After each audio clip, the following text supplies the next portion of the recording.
The drive comes from, with me specifically, curiosity. I'm quite a curious person in general, quite inquisitive, and I want to find out myself what I'm capable of doing and kind of how far I can go and how far I can take things. There's also other factors in there, like a bit of competitiveness, and maybe it's kind of genetical, you were born with a bit more of that drive.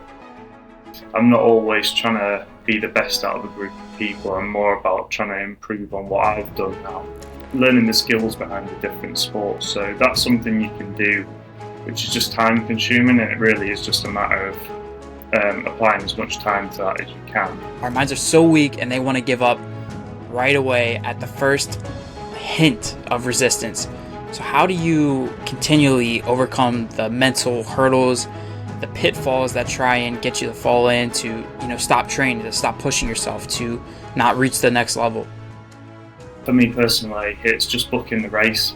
So if I have an idea and I want to do it, I can book that race, and I don't really feel much mental strain when I do that. If you're going into some kind of task that you're a bit daunted by, it's a bit scary, instead of taking the mindset you have, why not just take the mindset that you are capable of that? Because you may as well take the mindset that's most effective for you. So where does this initial drive come from to complete 15 of some of the world's toughest endurance challenges? I've thought about this quite a lot, and I think actually the drive comes from, with me specifically, curiosity. And I'm quite a curious person in general, quite inquisitive, and I want to find out myself what I'm capable of doing and kind of how far I can go and how far I can take things. And yeah, I've really found drive from that, just in the curiosity of it, particularly. There's also other factors in there, like a bit of competitiveness, and maybe it's kind of genetical, you were born with a bit more of that drive. But I think for me, the curiosity really does stand out. And is there a time in particular where that curiosity really became a spark for you?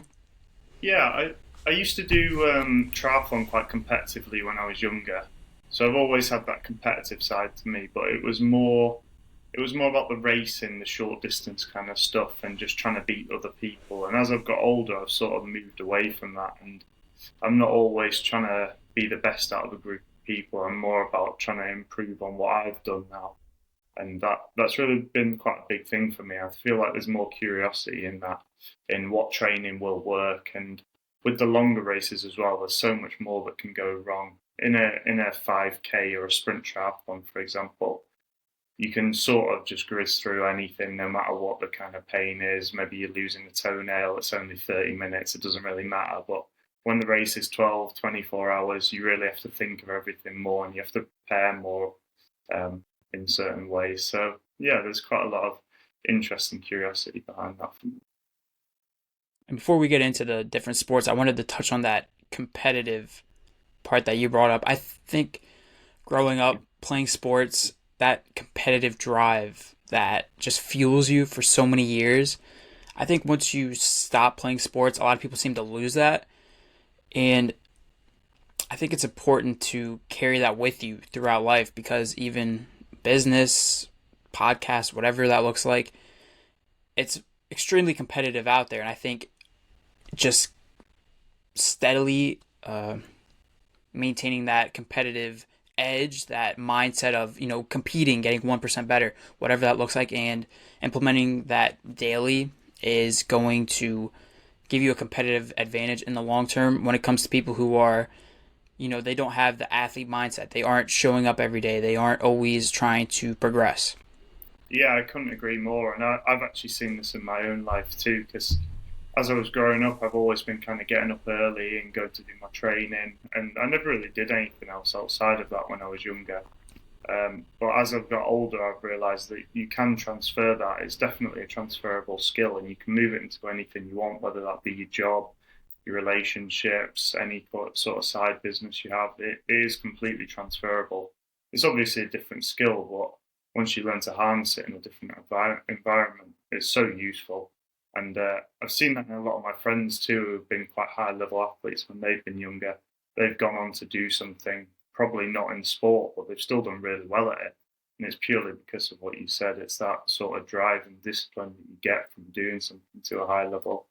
Very transferable. So, what are the different sports that you have competed in? Wow. So let's start from the top. So if I think back to last year, sort of the big ones for me that are a bit unorthodox as well.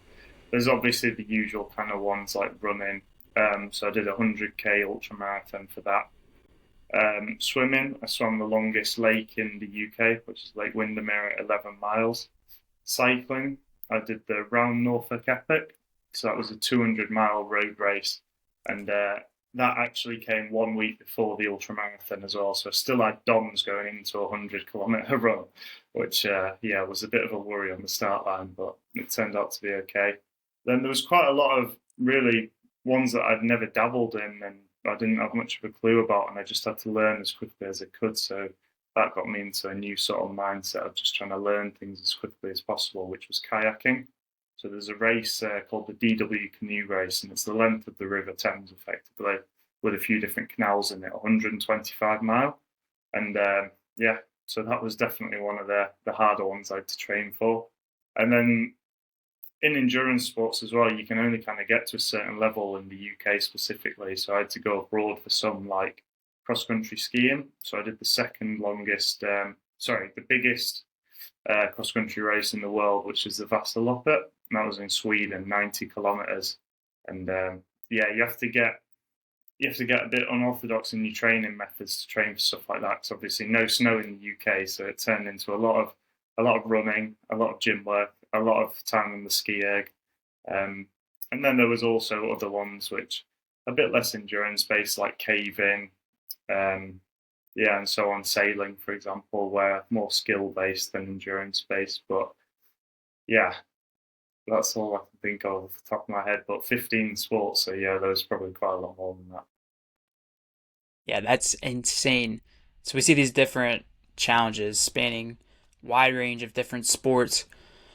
What what is your mindset with training and staying consistent and all of these different things? Because I mean, 15 of these things just sounds absolutely ridiculous. Yeah, I won't lie, it was very difficult. And chopping and changing sports so quickly, I was constantly having to review things and change my training because if you think I did that in a year, so 12 months, and there was roughly 15 sports, so you're having to learn something new almost every month, well, faster than every month. So there was a bit of a crossover in my training, and a lot of it was what can I, well, injury prevention was the big thing really, because it's very easy to overdo it when you're training for a long race like that.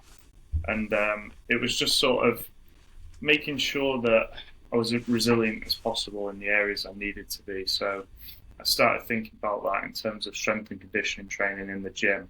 So basically looking at all my movement patterns, what would break down first? So would it be my tendons, ligaments, and trying to condition them as best I could? Because realistically, conditioning for them is conditioning for them, no matter how you're using them in what sport. But you still, if a tendon's strong, it's strong in every sport, no matter what. So then it's just kind of tweaking what muscles you're using for different sports as well. So the idea behind that is never start from zero. So keep yourself at a decent level in the gym throughout the whole year to keep that resiliency. And then on top of that, learning the skills behind the different sports. So that's something you can do, which is just time consuming. And it really is just a matter of applying as much time to that as you can. And that's an area where you can't get, well, you're not very likely to get injured. So really hammering down on that, just making sure that I was as efficient as possible. And the kayak is the best example of that. So I bought this racing kayak for the DW canoe race. Never really been in a kayak before. The guy in the shop said I was mad. I didn't think it'd be that hard personally, but when I actually got in the racing kayak, it turns out there's such a thin carbon fiber that I just every time I got in it, just fell straight out for the first 3 days, and I thought there's no way I can do 125 mile in this. But then I was a bit wary about getting injured doing loads of it. So what I did do is I would just start doing drills while sat in the kayak just to get that balance. And I'd just do random stuff like I would just take 5 chocolate bars down to the canal, sit in the kayak, unwrap the chocolate bars, eat them, and just stuff like that to just get that motor control there. And that's definitely a big part of it. Because if you're more efficient than someone else, you're just going to have a much nicer time. And then on top of that, really, for these long endurance races, it's the kind of long zone 2 work, because there's a couple of thought processes behind this. One is, if you do a long zone 2 session in the sport that you're going to do the race in, you'll find out where all the aches and pains are coming from. So maybe my big toe really hurts on a long run, change your shoes. Or maybe I'm uncomfortable in my kayak after sitting in it for 3 hours, maybe put some padding on the seat. So you really learn about what's going to bother you in a race, and that just saves you that mental stress in the race itself. And then obviously building the aerobic base, which is going to carry you through the whole length of the race. And that was really my thought process. So the gym, the zone 2, those were the 2 big things for me. And then maybe overlapping the sports as well. So starting training for one when I'm going for a race for another, but nothing crazy, just sort of building it in on the side to get that sort of muscular resiliency. That's how I did it. Yeah, what stands out there is not wanting to start from zero. So staying consistent in training just throughout the year. It's very, I think it's overlooked, because even people who aren't training for a particular sport, whether it's just working out, that the part of consistency, that's really all it takes, is you showing up 3-4 times a week, whatever that looks like, and that you're going to get your goals after a sustained period of time. But building the habits in the short term is just something that a lot of people struggle with, because they want that immediate result. Like, I lost the 5 pounds this week, where that's not realistic when you're starting out. You have to keep showing up day after day, week after week, and the results are going to come eventually. And the other part is the level of, what was it?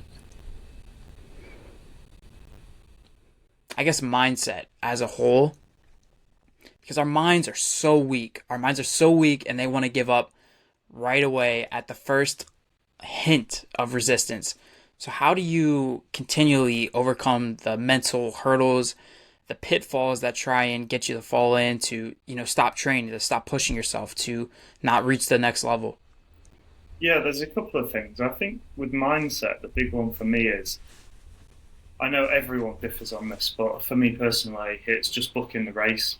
So if I have an idea and I want to do it, I can book that race, and I don't really feel much mental strain when I do that. But then as soon as I'm booked in, I guess the competitive side takes over, and I'm not one to back away from stuff once I've said I'm going to do it or I've committed to it. So that really is the ignition for me. And once I'm booked onto something, it's kind of happening no matter what. But with the training and the motivation, what you said is kind of really interesting, because, again, there's so many different sports I've done, and some of them I find easier to train for than others. Like running, for example, your shoes go on and you're straight out the door.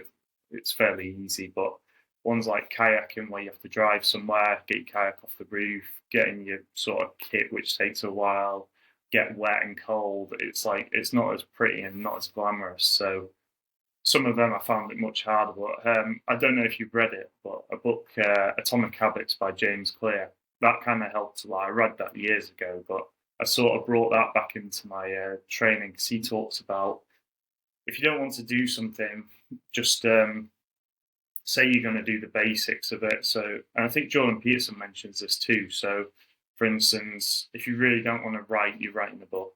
Just go and write 2 words, and then I've never done it, never gone written 2 words, or just put my running shoes on and then not gone and followed through with what I said I was going to do anyway. It almost always carries over. It's just that initial getting going, isn't it? So I use that quite a lot, because there is and there was so many times where I really didn't want to go out and train, or didn't want to race or whatever, and just kind of using that little principle really helps, I think.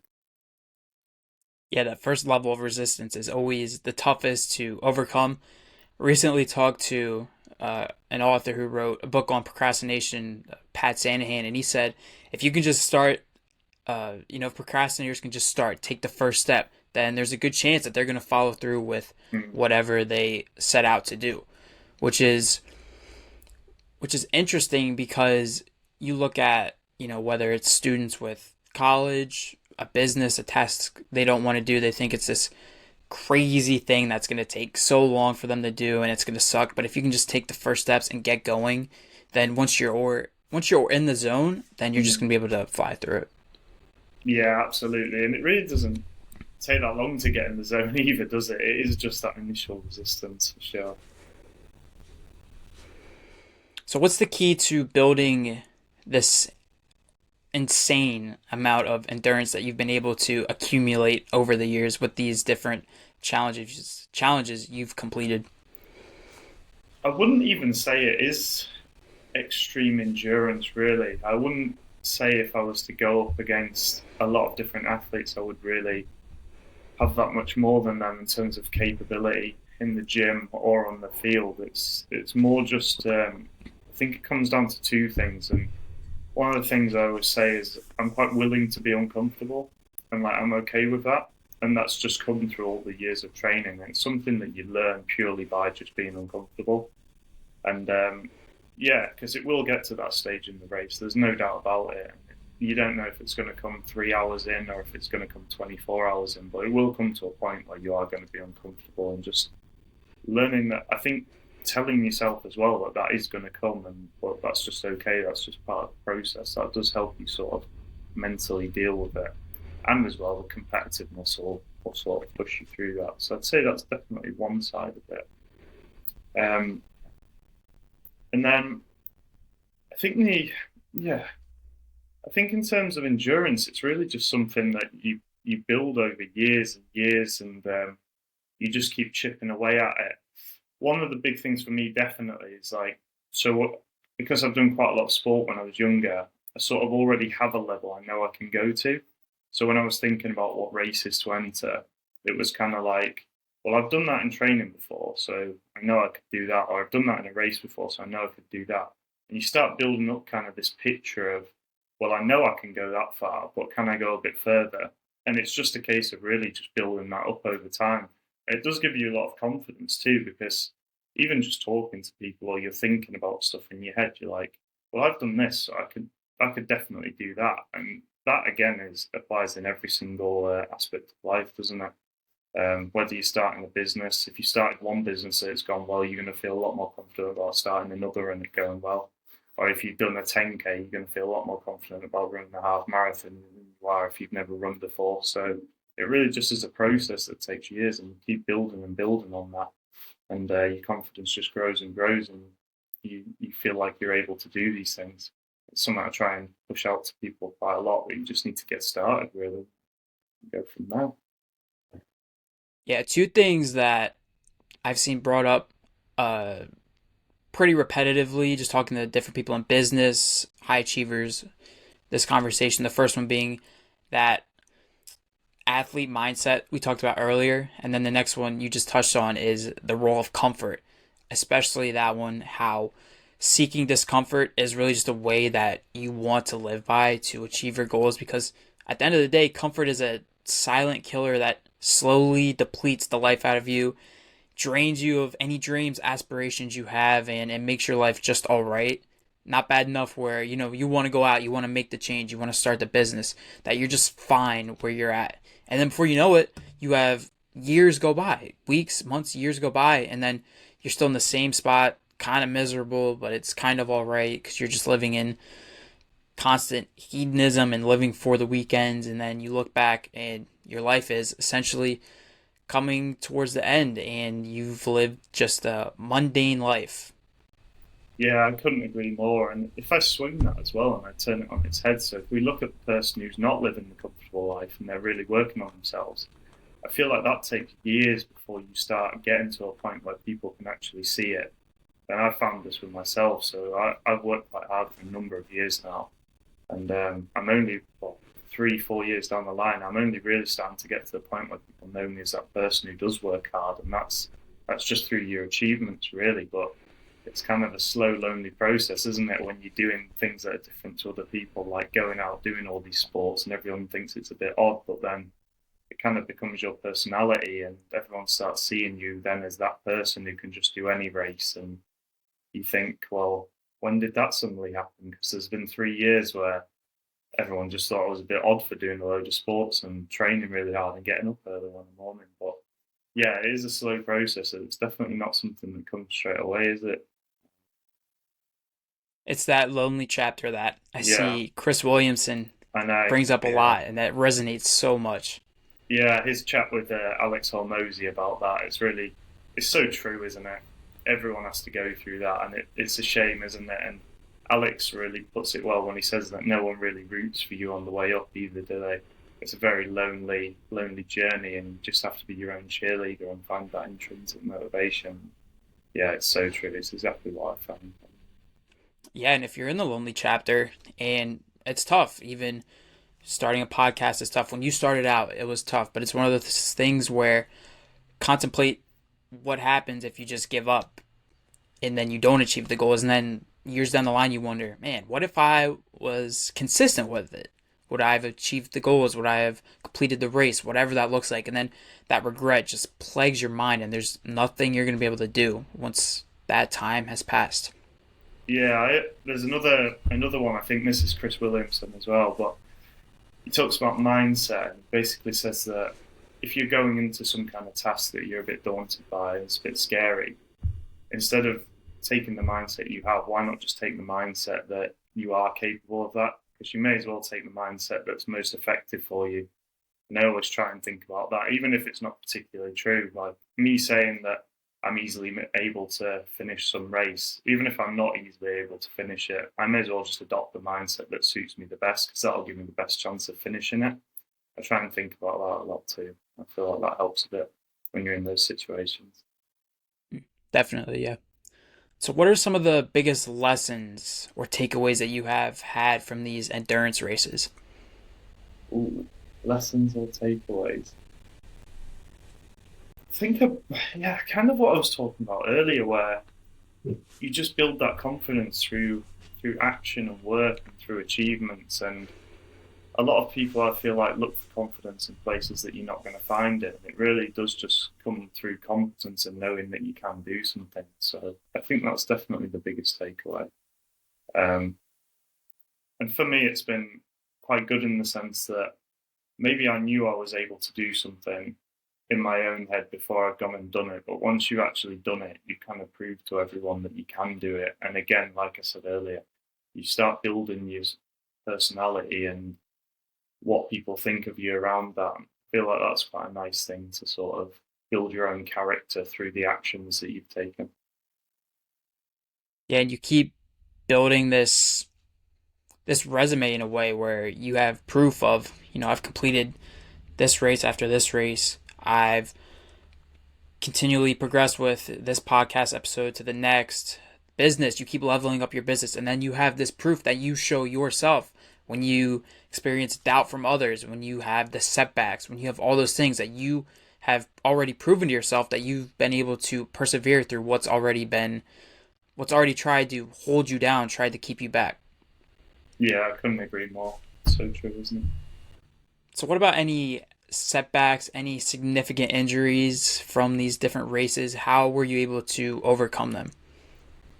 Yeah, so this has been, in all honesty, my biggest task because the odds of me doing all those races and not having a single injury was pretty slim. And I was kind of aware of that going into it. So the things I did to mitigate that really was a bit like what I said earlier, just trying not to overdo something in a rush to get to a level that you need to be to finish that.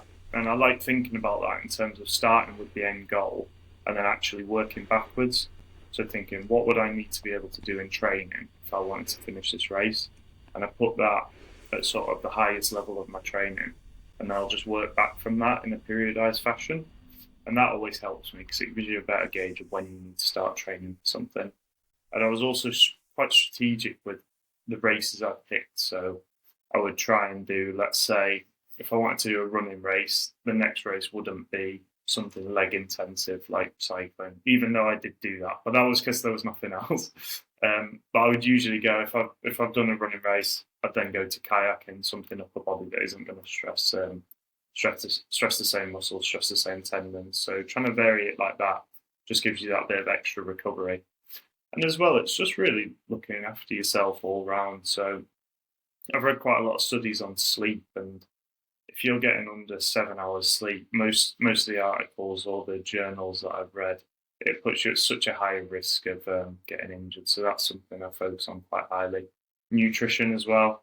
I think, I mean, you can talk about this all day, can't you? Nutrition's got so many different avenues to it, and everyone has a different opinion. But I think realistically, in the back of our minds, we all know what's healthy and what's not realistically.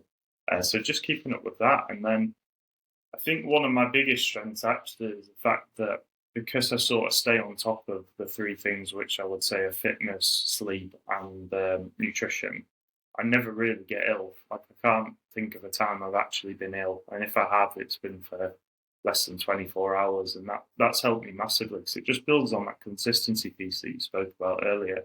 You can just keep turning up, just training, just building bit by bit by bit. It's quite a long, drawn out process, but eventually, sort of the gains you make are very hard to catch up by if you're a competitor looking at someone. So yeah, I feel like they're kind of my three big things that have just kept me going and kept me quite consistent. So let's say someone's listening who is just getting into endurance sports, they're about to enter the lonely chapter. Yeah, What piece of advice would you give to them? it's got to be consistency and self discipline, hasn't it? And my biggest bit of advice would be that it's not all going to happen at once, but if you it's a tough one saying this actually. It's not all going to happen at once, but if you try and make it kind of happen at once, you'll be a lot closer to it happening than if you didn't. And that's something that I've definitely found. So every night before I go to bed, I plan out what would be my perfect day the next day. If everything was to go perfect, what would it look like and what would I do? And that always really helps me. And you can visualize it as well, which I do. I'll write it down and then I'll try and see it. And if I can do those things, I just keep trying to get closer and closer to it every day. And the odds of me getting that perfect day probably very slim, and I'm pretty aware of that. But as long as you're getting as close as it you can, close to it as you can, and you just keep trying that repeatedly on and off, it's eventually going to get you there. It's been like that with everything really. So nutrition was quite a big one for me because when I was younger, I would just eat literally everything. Didn't care what it was. I'd just eat as much as possible. And as I've got older, I've tried to come out of that mentality really, and it's made quite a big difference. But that's been one of the hardest habits I've had to break. And I mean, how it's gone for me is maybe I'd do 3 days, I'd ruin that habit, go back to my old ways. Next time I do 4 days, ruin the habit, 5 days, and you just keep building like that. And it just gets easier and easier and easier. But it's such a drawn out process that you can't expect it to all happen at once. But you can try and make it happen at once, and you'll be a lot closer to making it happen than you would if you didn't. And yeah, I think that's my biggest takeaway. Hmm. And what challenge is next for you? I've got some big stuff next year. Yeah, quite daunting stuff as well. So the first race I've got is the longest cross-country ski race in the world, which is in Lapland, and 220 kilometers. And I think, to be honest, I'll probably be the only British person in that race just because we don't have any snow. So yeah, it'll be interesting to see how that goes. I've got a few plans to do a few little training camps just in the snow, but they're only going to be a week or so. And the rest I'll have to do in the UK, so that's going to be a big challenge. And then I'm also looking into the one of the longest kayaking races in the world, which is the Yukon River Quest. So I think it's 450 miles down the Yukon in Canada. So again, something quite big, which could be pretty tricky to train for. And then I'd like to get into a few new sports too. So rowing is definitely on the horizon. So get into some races in that in the UK, see how it goes. And ski mountaineering as well. There's going to be another one I'm going to tackle. You can do a bit of it in Scotland and the UK, but I'm going to have to travel to Europe a bit more for that. And but yeah, it's all exciting stuff, and I can't wait, to be honest. Just planning out at the moment how I'm going to fit all these different races in, what equipment I need, and it really is like quite a process, and you become quite good at planning almost because the more meticulous you are with it, the less it's going to go wrong on the day. So yeah, I've learned to kind of enjoy the process as well, which is. All right, Jack, where can the listeners find you at? At the moment, I'm quite discreet, really. I've just been doing it doing everything for my own benefit, but I'm sort of in the process at the moment of getting the website going, and that'll link to some social media. I've actually just brought out a book as well, The World's Toughest Endurance Races. So if anyone goes on Amazon, you can have a look at that. And yeah, it was never meant to be a book, but that's kind of all the races I've been looking at doing in the future. And I had so many notes, I've kind of collated them. And if you're into endurance racing or you're just curious about the history of endurance races, then that's by far the best collection there is on the internet. So have a read of that, and hopefully I'll get my website up in the future, and I'll go from there. All right, Jack Harrison, thank you for coming on the show. Thanks very much, Matt.